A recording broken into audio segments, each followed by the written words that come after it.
चलिए इस वक्त की बड़ी खबर में आपको बता दें कि मौजूदा हालात में कुछ भी संभव है, ये कहना है केंद्रीय मंत्री अरुण जेटली का।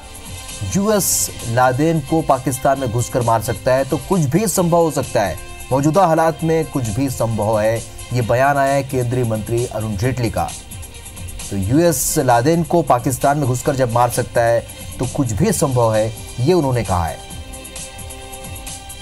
तो बड़ा बयान यहां पर केंद्रीय मंत्री अरुण जेटली का सामने आया है। उन्होंने कहा है कि अभी जो हालात हैं उसमें कुछ भी संभव हो सकता है। उन्होंने उदाहरण दिया कि यूएस में जिस तरीके से लादेन को पाकिस्तान में घुसकर यूएस ने मारा है, तो ये भी हो सकता है, और जो हालात हैं उसमें कुछ भी संभव है।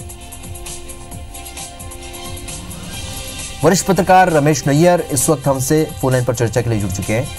रमेश जी, जिस तरीके से हालात बन चुके हैं, सीमा पर जिस तरीके से हालात है, और आज सुबह से जो भी घटनाक्रम सामने आप भी देख रहे होंगे, क्या लगता है आगे इस हालात को लेकर? अभी मीटिंग भी चल रही है, क्या लगता है इस पूरे हालात को लेकर आप क्या प्रतिक्रिया देंगे? हालात निश्चय ही विस्फोटक हैं। जेटली जी अनुभवी व्यक्ति हैं, उन्होंने जो कहा है, और भारत ने उनके हौसले कुंद करने के लिए, क्योंकि वो लगातार एक लाइन थोड़ा सा विषयांतर होगा कि 16 दिसंबर 1971 को पूरी पाकिस्तान फौज जनरल ए.के. नियाजी के साथ जो 93,000 पाकिस्तानी फौजियों ने समर्पण किया था, उसके बाद से पाकिस्तान चैन से सोया नहीं। भारत को लगातार वो हमले करता रहा है।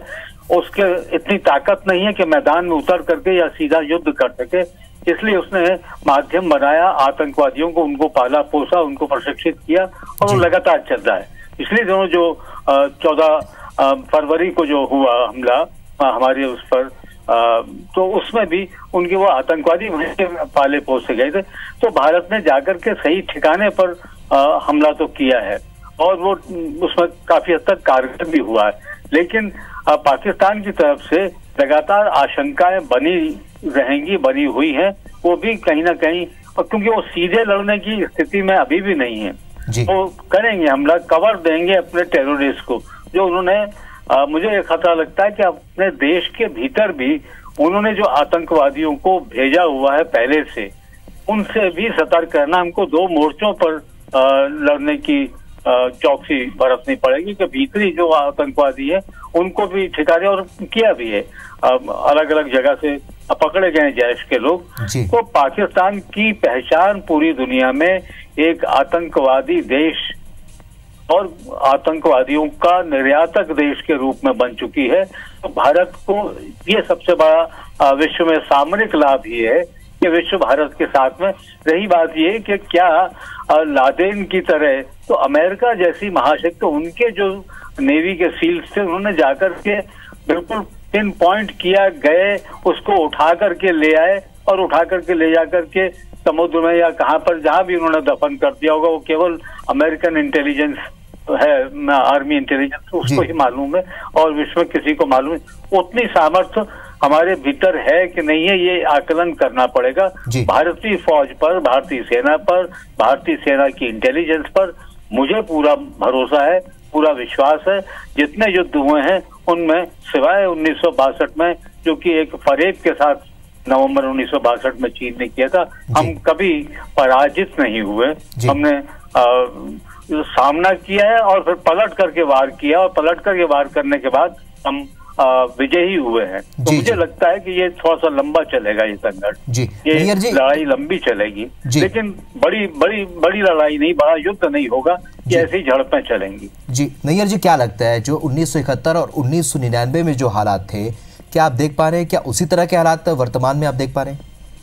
भारत तो 1971 की तुलना में ज्यादा मजबूत है जी। सामरिक रूप से मिलिट्री स्ट्रेटेजिस्ट हमारे यहाँ बहुत अच्छे हैं, और हमारे यहाँ वेपनरी जो आर्मामेंट्स हैं, ये अभी जो और नए जो लिए, तो सामरिक शक्ति जो है हमारी, आक्रामक शक्ति और आक्रामक के साथ ही डिफेंड करने की जो कैपेबिलिटी है, वो दोनों 1971 की तुलना में बढ़ी हैं। पाकिस्तान से बड़ा एडवांटेज हमको एक ये है कि पाकिस्तान भीतर से आर्थिक रूप से खोखला हो चुका है।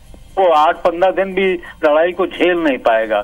यदि युद्ध चलता है, युद्ध इस तरह की झड़पें वाला युद्ध चलता है, तो भारत उसको साल 6 महीने 2 साल अपनी अर्थव्यवस्था के मौजूदा अर्थव्यवस्था के बूते पर भी झेल जाएगा। पाकिस्तान के ऊपर हमारा यही एडवांटेज है, यही कारण है कि पाकिस्तान सीधी लड़ाई नहीं मोल लेना चाहेगा।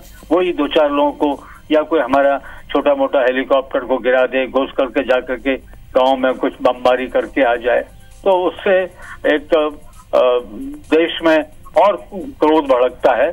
क्योंकि अब हमारे लोकसभा के चुनाव भी नजदीक आ रहे हैं, तो एक खतरा या एक आशंका या एक प्रश्न ये भी उठ रहा है कि क्या समय पर हम लोकसभा चुनाव करा पाएंगे या उनको थोड़ा आगे बढ़ाना पड़े। जी चलिए रमेश जी, हमसे बातचीत के लिए आपका बहुत बहुत शुक्रिया। रमेश नैयर, वरिष्ठ पत्रकार, जिस तरीके से अपने अनुभव के आधार पर बता रहे थे कि अब ये जो झड़पें हैं ये चलती रहेंगी। हालांकि बड़े युद्ध की संभावना उन्होंने कहा कि बहुत कमी नजर आती है, और पाकिस्तान में के पास अब इतना संसाधन, इतना वो नहीं है कि वो 15 दिन भी 18 दिन भी इस तरह के अगर युद्ध के हालात बनते हैं तो झेल पाए। लेकिन ये झड़पें जो है ये चल रही हैं सीमा पर, ये शायद लगातार जारी रहे। उन्होंने कहा 1971 और 99 की तुलना में उन्होंने कहा कि भारत सामरिक रूप से मजबूत हुआ है, अपनी शक्तियों को भारत ने बढ़ाया है।